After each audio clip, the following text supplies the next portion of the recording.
மீன் வாங்கிட்டு வந்தாச்சு. இப்போ க்ளீன் பண்ணணும்.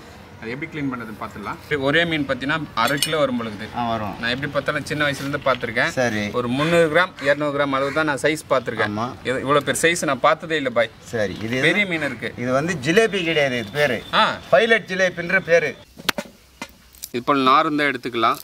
இல்லைன்னா நம்ம பெப்சி சோடா பாட்டில் மூடி இருக்குது பார்த்தீங்களா, அது ஒரு ஆணியில் அடித்து அதை எடுத்திங்கன்னா ஈஸியாக இருக்கும் க்ளீன் பண்ணுறதுக்கு. இன்னும் இந்த புறாஞ்செல்லாம் ஈஸியாக எடுத்துடலாம்.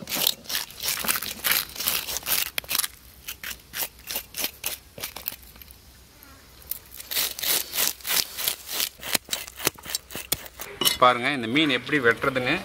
சில பேர் வந்து ரொம்ப கஷ்டப்படுவாங்க. ஈஸியாக வெட்டலாங்க. தலைப்பகுதி வந்து இப்படி கெட்டியமாக பிடிச்சிங்க. பிடிச்சிட்டு அப்படியே பேக்கில் இழுத்திங்கன்னா அழகாக ரக்க விரியுது பார்த்தீங்களா. இது அப்படியே வெட்டி எடுத்துடலாம்.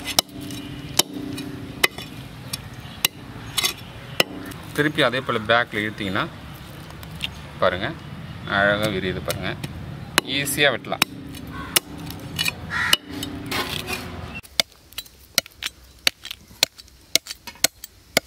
அவ்வளோதாங்க. வாய் பகுதி வெட்டிடலாம்.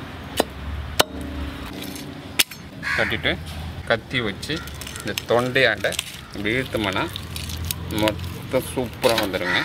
பாருங்கள் செவில் தனியாக மீன் தனியாக வந்துடுச்சு பாருங்கள். இப்போ குடல் வந்து ஈஸியாக எடுக்கலாம். கை வச்சு எடுக்க தேவையில்லைங்க. இந்த கத்தியே போதும். இந்த கத்தியில் நல்லா அப்படி தள்ளிட்டு அப்படியே இழுத்தோம்னா மொத்த குடலும் நம்மளுக்கு ஈஸியாக வெளியில் வந்துடும்.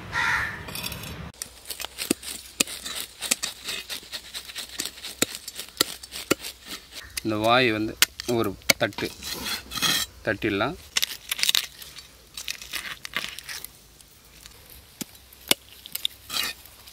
பாருங்கள் மக்களே, மீன் சூப்பராக க்ளீன் பண்ணிட்டு கீரல் போட்டாச்சு, குடலும் எடுத்தாச்சு. இதுக்குள்ளே வந்து ஒரு காற்றுப்பை இருக்குங்க. இந்த காற்றுப்பை எடுத்துடலாம். இல்லைனாக்கா ஒரு மாதிரி கசப்பு தன்மை வரும்.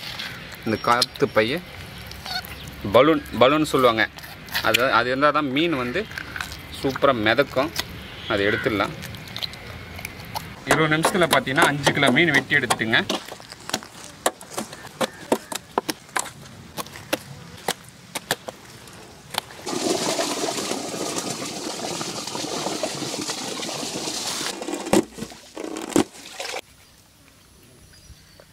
பாருங்கள் ஒரு மீன் ஃபுல்லாக க்ளீன் பண்ணேன். இந்த கையில் பாருங்கள் அழுக்காகலை. ஒரே ஒரு கையில் சிம்பிளாக வெட்டி முடிச்சுங்க. இதே மெத்தடில் வெட்டி பாருங்கள். இந்த மீன் வெட்டுற ஸ்டைல் உங்களுக்கு பிடிச்சிருந்தா அந்த வீடியோ லைக் பண்ணுங்கள், ஷேர் பண்ணுங்கள், கமெண்ட் பண்ணுங்கள், மறக்காமல் சப்ஸ்கிரைப் பண்ணுங்கள். அது மட்டும் இல்லாமல் இன்ஸ்டாகிராம், ஃபேஸ்புக் பேஜும் ஃபாலோ பண்ணுங்கள்.